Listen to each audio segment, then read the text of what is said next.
Assalomu alaykum azizlar. Bugungi mavzuyimiz to'y va marosimlarni o'tkazish odobi haqida bo'ladi. Turli xil tantanali marosimlarni o'tkazish odobi haqida bo'ladi azizlar. Juda ko'p teletomoshabinlarning, jamoatchilikning, mahalladagi faollarning juda ko'plab so'rovlarga muvofiq mana shu eshitishni tayyorlaganmiz. Suhbatimizni o'tkazish uchun biz Chordara mahallasining 3 ta faol ma'rifatchisini taklif qilganmiz.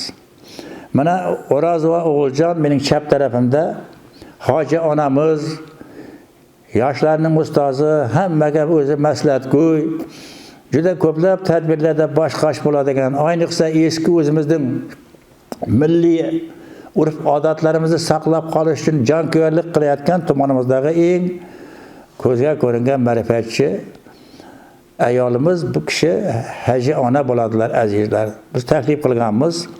Mening o'ng tarafimda Rajab va Hayitgul 36-maktabda uzoq yillar ishlagan, 35 yillik staji bor, ustoz, o'qituvchi, pedagog, ta'lim va tarbiya berishda juda katta tajribaga ega. Shuningdek, o'zi yashab turgan ko'cha, mahallaning hayotidan juda yaxshi xabar hamda shu mahallalarda o'tkaziladigan to'y marosimlarda eng faol qatnashib, boshqash bo'ladigan onalarimizdan biri azizlar. Keyingisi Otajon va Xadicha, shu mahallaning eng faol ma'rifatchi onaxonlarimizdan. Bu ham shu onaxonimiz ham juda ko'plab tadbirlarda faol qatnashadi. Azizlar, men bugun mana shu 3 ma'rifatchi onani taklif qilganligimning boisi to'ylarda bo'lsin, marakalarda bo'lsin, marosimlarda bo'lsin, asosiy hamma xarajatlar va yangi udumlar, eski udumlarni qo'llash, mana shu ko'proq ayollarning ta'siri bor. Buni hammamiz bilamiz azizlar. Shuning uchun bularning o'zidan eshitib ko'raylikchi, qani bizlar nima qilyapmiz to'y marakalarda?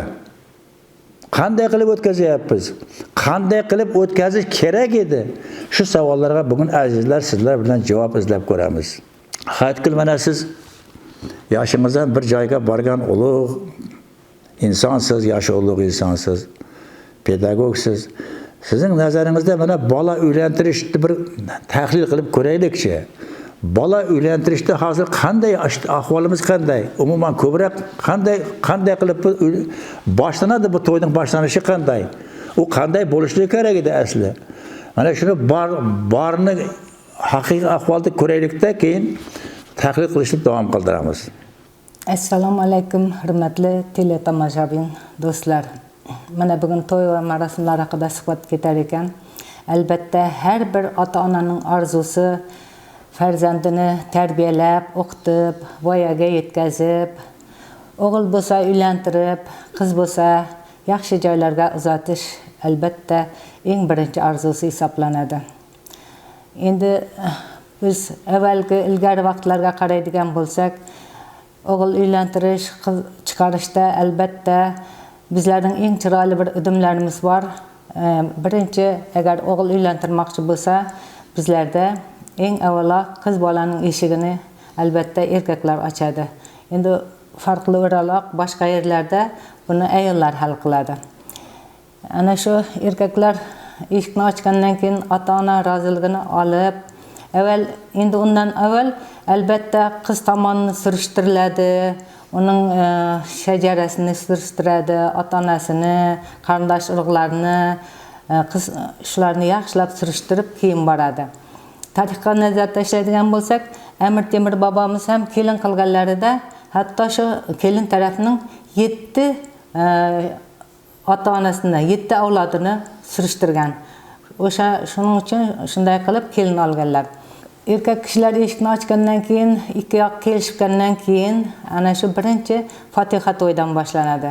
Ana shu Fotiha to'yini belgilab turib, avvallari Fotiha to'y deganda ana shu yigitning kuyov taraf dasturxon olib kelib, qarindosh urug'lari, yaqinlari dasturxon olib kelib, qiz tomonga bir kunni belgilab, ana shu dasturxonga u narsalarni solib, ixchamgina qilib borib, ana shu qiz tomonda Fatiha to'yini kichkinagina qilib, ixcham qilib o'tkazilar edi.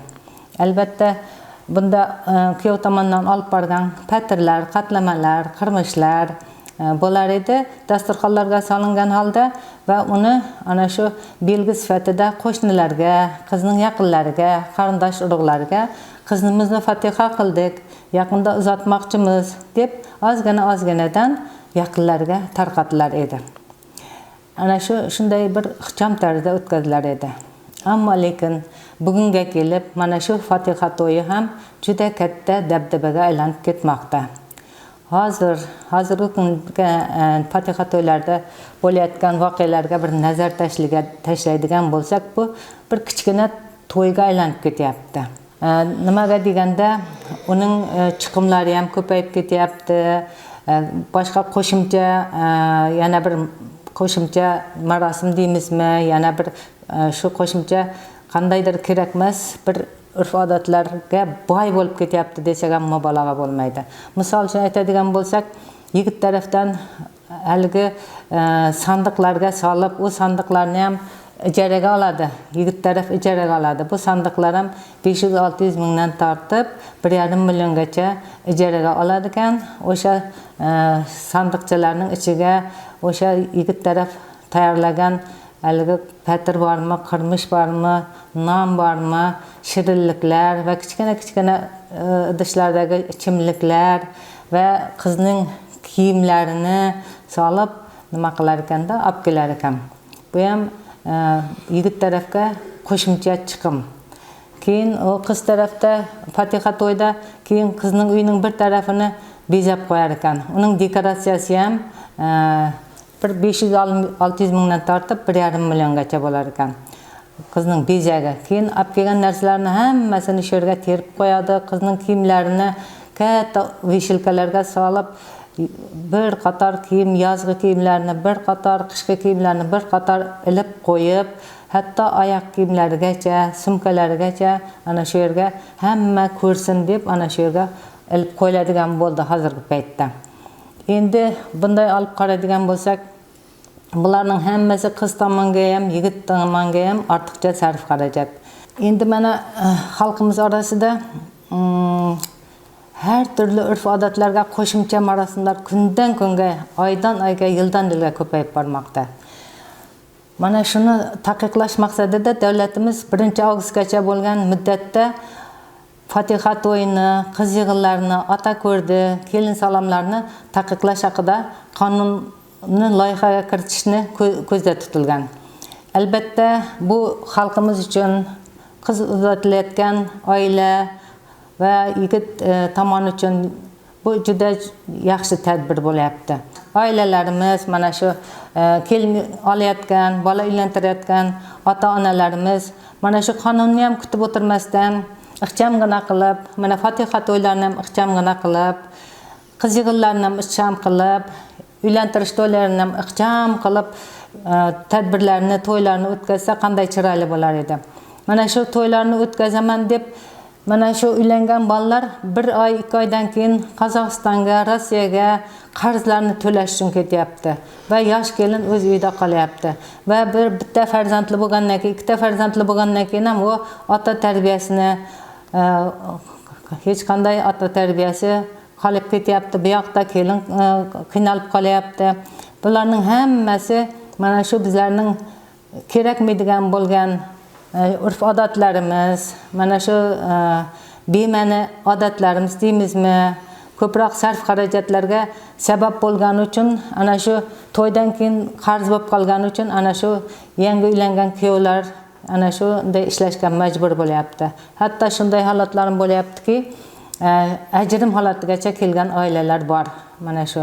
Endi shuning uchun hurmatli ota-onalar, kelinlar, mana shu o'g'limiz, qizimiz voyaga yetdimi, albatta ularning baxtini o'ylaylik, ularning kelajagini o'ylaylik.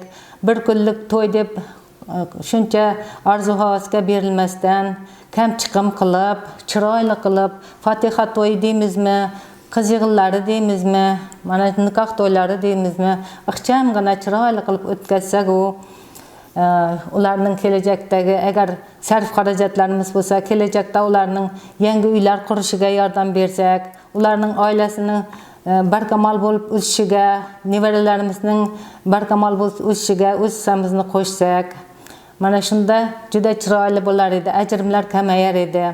Agar o'zlarimizning moliyaviy jihatdan baquvvat bo'ladigan bo'lsak, kelinglar, mana shu yangi kelin kuyovga yangi uylar solib beraylik yoki ularni sayohatlarga yuboraylik, asal oylarni o'tkazish uchun ularni kurortlarga, sanatoriyalarga yuborsak bo'ladi, misol uchun. Shuning uchun mana shu marosimlarimizni o'tkazishni sal ixchamlashtirsak degan takliflar bor, hurmatli ota-onalar.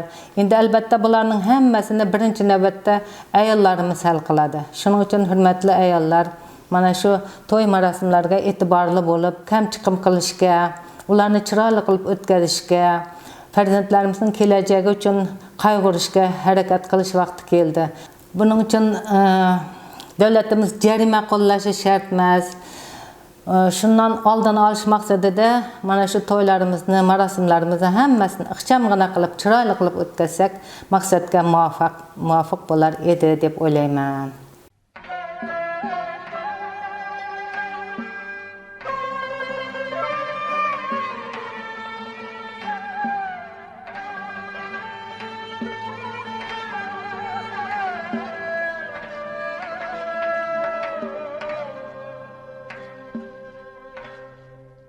To'yning boshlanishi haqida, dabdabalar haqida to'xtaldingiz.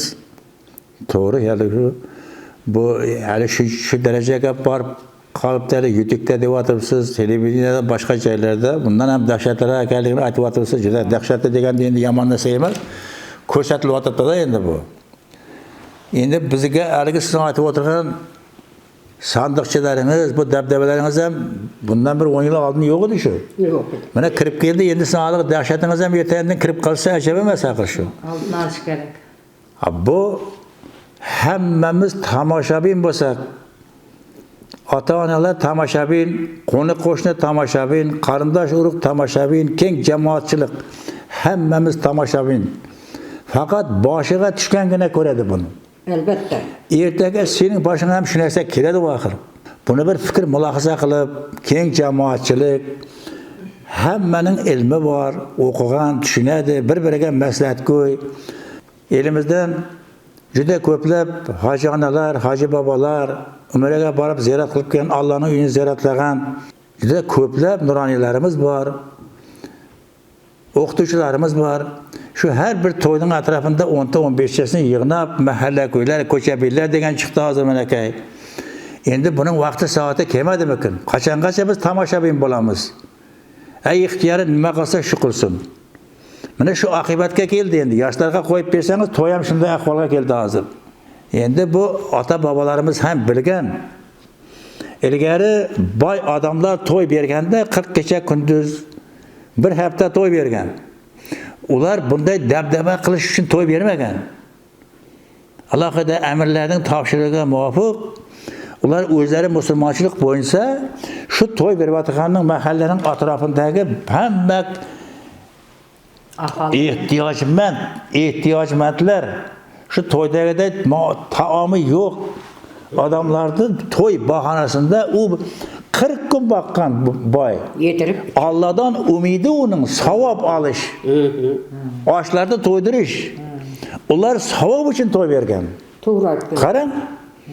Biz shuni tushunmaymizda 40 kecha 40 kunduz boy to'y beribdi deymiz. Buning tagida chuqur ma'no bor azizlar. Lekin biz nega bir kunda shunchalik dabdaba qilamiz?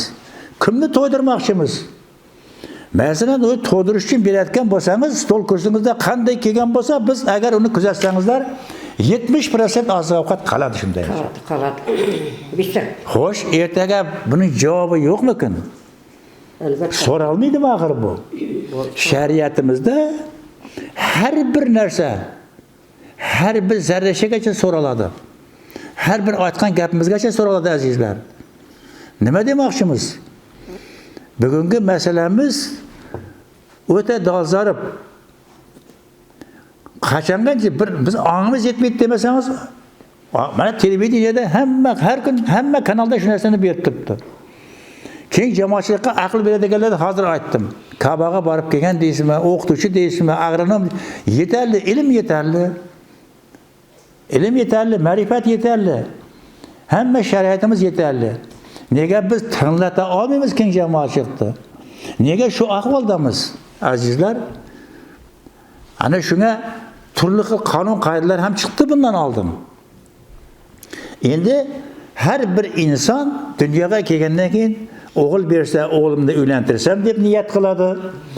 Qiz dunyoga kelsa, qizimni bir yaxshi joyga uzatsam deb niyat qiladi. Farzandidan hech narsani ayamaydi. Biz hali yuqorida aytgan tomoshabinlar ana shu ayamaslikdan foydalanib dabdaba qilib yuboramiz va ulkan gunohga qolamiz. Shuncha sarf xarajat gunoh emasmi? Bunga kim javob beradi, azizlar? O'g'iljon, ajona, siz endi tumanimizda eng ko'p xalq orasida yuradigan hajonalardansizlar, haqiqiy ma'rifatchisiz, sizni ko'p taklif qiladi. Shu yosh kelinlarda, yosh kuyovlarda ham ajrim yog'asida kelganlarda ko'plarni qovushtirib yurasiz. Sizning fikringiz mana to'y. Hozir to'yning ahvoli qanday ko'rib yuribsiz? To'yda masalan, yigitning to'yi.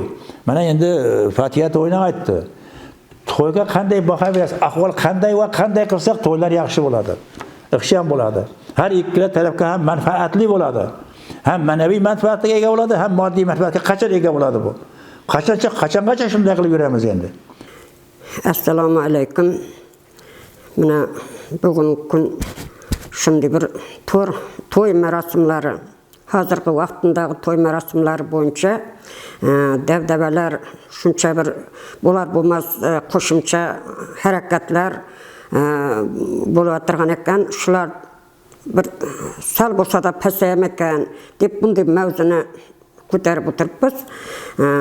Mana hurmatli ota-onalar, bir-biriga Xudo anda bo'lgan. Mana bizlar ham ota-onamiz, sizlar ham ota-onasizlar. Endi yoshi ulkanlar, shu hozirgi yosh kichilar ko'ngillar kundan kunga toshib boratiribdi. Hamma narsa yetkazib kelib boratiribdi. Etaman deb intilib o'tiribdi. Qiz farzand bo'lsa, qizimda yaxshi yerga Xudo tushib bersam, ul farzand bo'lsa, ulimda yaxshi yerdan Xudo tushib, bir kelinlar qabul qilib olib, shuning bir yaxshi kunlarini, xizmatlarini ko'rib o'tirsam degan niyatda. Yoshlarimiz, bizlar qariyalar bo'lsa endi shularning hamma haddi harakatlarini ko'rib o'tirib, lekin yuraklarimiz orqamizga tortib ketadi. Hurmatli ota-onalar, qadrli qimmatli ota-onalar. Endi mening aytacak o'tirgan so'zlarim, nasihatlarim shu avvalgi vaqtlarda bunday dabdabalar yo'q edi. Endi oyoq buyog'i 10 yildan buyog'ina minakay shu har xil turli tuman bo'lar bo'lmas dabdabalar etib kelib qoldi. Bu qayerdan keldi? Kim chiqarib o'tiribdi? Hech yerda rivoyatda, kitobda yo'q. Ya bir anerdan prezident tomonidan shu narsalarni etmasangiz to'y bo'lmaydi deb topshiriq berib o'tirgan. Ya hokimiyat tomonidan bilmayman, bu hayronmiz. Mana iki Xudo bo'lgandan keyin farzandlaringiz bir-biri bilan ilolashmagan için, bir-birini yaxshi ko'rib, muhabbatni o'rtaga qo'ymagan için, falankaning qizina boring deb er bola ota-onasini aytmaydi. Er bola ota-onasına falançının kızına barın dedi mi, ruhsat berdi mi? Sizler barganda ne iş kılışınız gerek? Şunu aldın, oylaşışınız gerek. Üde, məsləhət qılışınız gerek. Bardınız, apardınız. Endi Xuda yokunuzun sözleriniz bir yerden çıkıp kelişişiniz gerek. Sizler şundağına iki yaştan muhabbetini sondurmuşlar. Sizler Allah'tan eldinde de yüzünüz yarıq boladı. Farzandlarınız hem vakti hoş boladı sizlerden. Ata-analar. Şu kalın mallarda ana oğul yerlerge çıkarganın derdinden Qancha farzandlarimiz, kimi Қазақта, kimi Rossiyada sen şu uylantan pulun top ketsen, uylanasın degen dəbdəbələr менен ата-анасының görüpdiler. 30'ga çıkavatır, 35-40'ga çıqqanlaram görüpdi. Eğer şu yaşlarga çıkıp kalmasıydı yigitlerimiz, kızlarımız şundayıp oturup kalmasıydı, iki ata-ana bir-biri менен kelişip, barını bəhim görüp, köbünü yayıp anağullu, azını köbeyttirip görsatip, toy kılganımızda nur üstüne yine nur bolar idi. Hemmemizden vaktimiz hoş bolar idi. Hazırkı günde de ustaz şundayıp iki kuda kirişken halda toy bergen toylardan men guahı bovatırdılar. Kirişip atırdılar. Ana olardan bağaları mena bir balalı bovatırdı. Ötken yıl bergenler.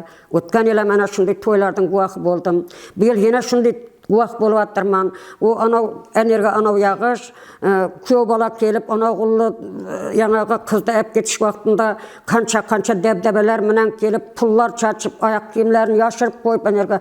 Bu kılıklar hiç vakta bulunmagan nerse de bu. Bunday rivayatta yok nerseler bu nerseler. Hazır bizlerge şu bir ötken yıldan beri şu nerseni körüp men akılım hayran kalıp atırdı. Hürmetli ata-analar, bunun hemmesine sebepçi bizlerimiz, üzerimizmiz. Koyun şunu, bu ana kullu çıktan çıkıp gitedi. Toydan keyin karzga batsanızlar, batsak kim to'laydi bu karzdı? Yine energe barıp banktan kredit alıp to'lashimiz kerak mi? Kredit alıp toy bergenlerde hem arz ahvalını aytganlarını eşitip oturtman. Guahsı da bu oturtman. Toydu kıldık, debdebeli ettik, tayyar puldu yemişadık. Indi şu puldu her ayda prosentiminden bizlerden talep etip tuttu, şunu top bir almaya kalıvatırmız deyip, yela oturgan, göz yaşlı oturgan ata-analardı. Eşitkenmen men anaki. Közüm menen hem körgenmen. Yalgan gap yok buna.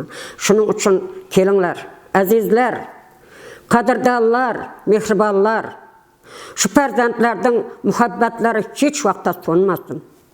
Bir, ikincisi, hep geldiniz, kelinde aldınız, ilk kuda gak geliştiniz, gak gelişmediniz, biriniz bir degenini bir aldınız, vermezseniz hem şu toyda etip aldınızlar, sonunda bunun ne oldu? Janjalga payaladı bari. Bir balalı bolup, minekey janjal bolup, her gün şu gap, men muna uday tovar beriydim, senin anan bana bunday berdi. Men muna gullup pul beriydim, palankasına senin anan atan bana bunday berdi. Ana şu ahvallarda ajrımlar yine de köpeyip ketip atırdı. Bunu aytıp koyuyorum. Ana bari toydağı etken karzlardan hesabına bolup turupdy bulardan hemmesi. İlacı barınça iki kuda bir-biri menen ahil bolup katnaşamız. 1000 yılçalık bu atırmaz endi bu kuda-kudagaylar bir-birimiz menen.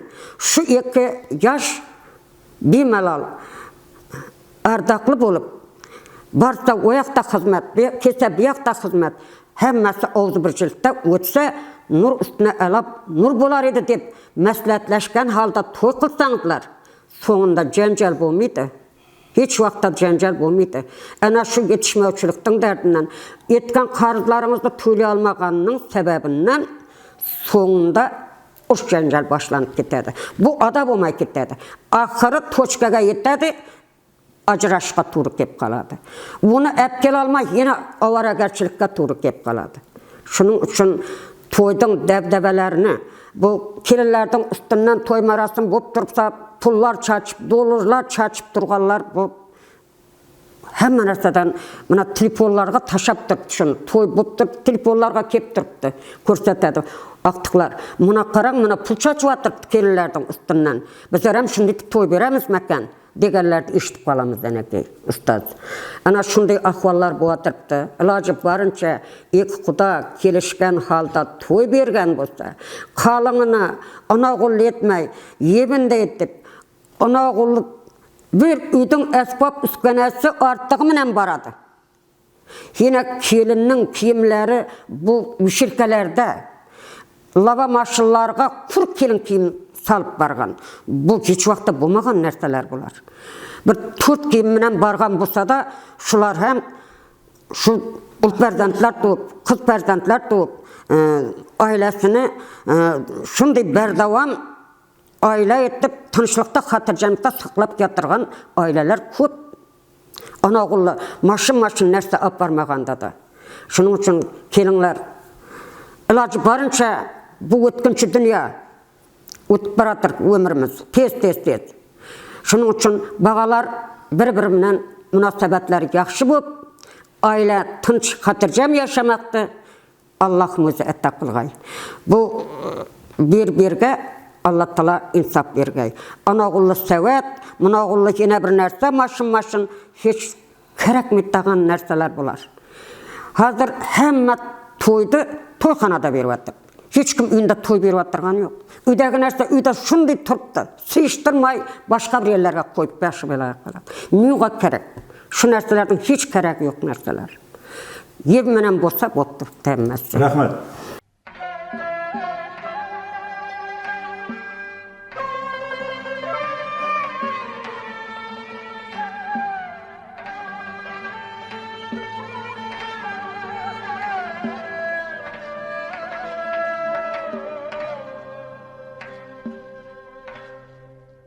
Assalamu alaikum ata-analar, hürmetli singiller. Mine bugün bizler televideniyada şimdi artıkça malarını aytıp uçuşka harakat kılayapız. Mana şu kız yapat degenler aldınları, 10 yıl aldınları uyda da bolatağın idi.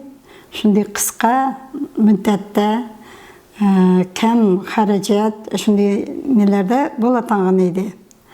Hazırғы vaqtda bir-birinden körüp, ana qılıp, birinikinden biri meniki çıraylı ötsin degендей, hazırғы vaqtımızda her xeyli toylarda şimdi meniki yaxşı bolsun dep toyxanalarda şimdi hareket etýär. Bu toyxanalarda dasturxanlary dım, tökün, saçın bolýar. Aldınғы üylerde bolgan yaxşı idi. Hazırғы toyxanalarda dım, artıkça harajatlar bolýar. Hürmetli ata-analar, sizlerden iltimas. Ana şunday toylarda, şunday köp harajatlardy qısqartırıp, awzybirçilikde şunday yaxşı ötürsegen bolady. Mineke şu kızlarımız, yigitlerimiz baxtlı bolsun. Köp kızlarımız mineke hocalıklı bolup, toydan kiyinem, şunday yaxşı hayat keçirip atırga yok.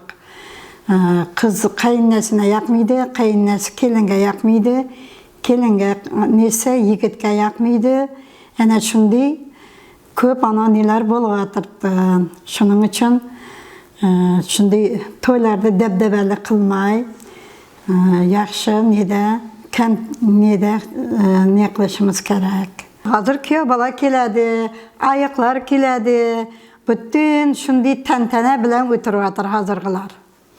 Şularda kıskartırış yolu bolsa, hemmemiz awzybirçilikde şunu kıskartırık degen ümitdemen. Mana Hatice hazır kızның toy haqida gapirib ötdi. Evvelleri kız yığılları uyning içinde fakat kızның dugonalari bilen ötkeziler edi.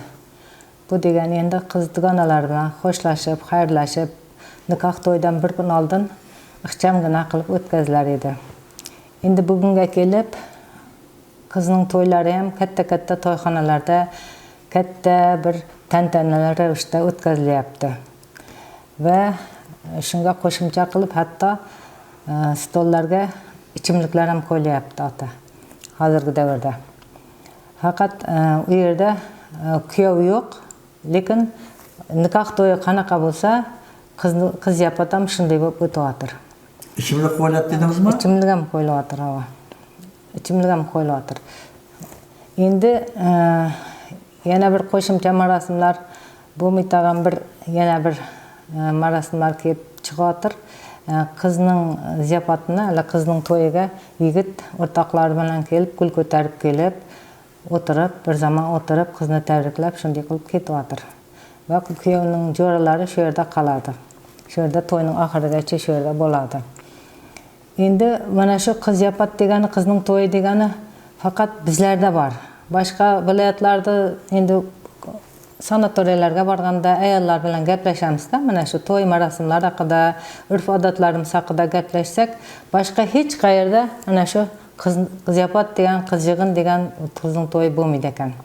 Hech qayerda yo'q ekan. Faqat bitta to'y bo'ladi, nikoh to'yi bo'lar ekan.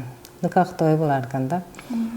Endi bizlarda hozir ana shu qizning to'yi ham juda dabdabali tarzda o'tkazilish urfga kirgan.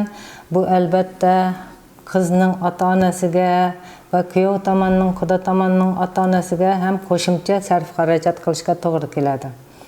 Albatta endi mana shu davlatimiz tomonidan chiqariladigan qonunlarni qo'llashni kutib o'tirmasdan, mana shularning oldini olish maqsadida shu mana shu qiz yig'inlarini ham ixchamlashtirib, umuman Fatiha to'y, qiz yig'in, mana shu nikoh to'ylarining hammasini ixchamlashtirib o'tkazish vaqti keldi deb o'ylayman. Sababi hech qayerda bizlarning shu O'zbekistondagidek to'y hech qayerda yo'q ekan. Hamma joyda ixcham qilib o'tirilar ekan. Bizlarda shunday bir xalqimizda bir shunday, ayniqsa ayollar orasida shunday gap borki, odamlar nima deydi degan bir fikr bor-da. Odamlar nima deydi deb.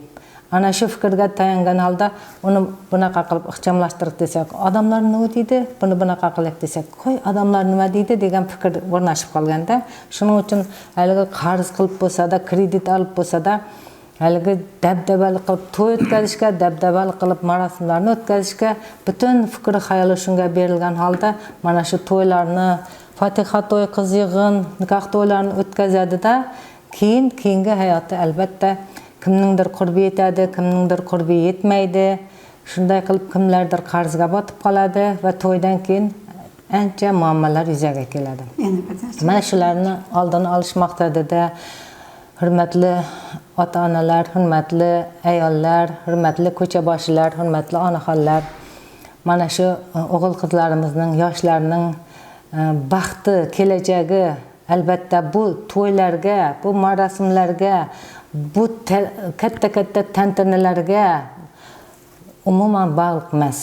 Ularning baxtli kelajagini o'ylaydigan bo'lsak, albatta hamma tomondan, moliyaviy tomondan ham o'sha e'tibor berib, ularning kelajagini o'ylab, shu to'ylarimizni chiroyli qilib o'tkazsak, ixchamli qilib o'tkazsak, mana shu maqsadga muvofiq bo'lardi deb o'ylaymiz. Rahmat.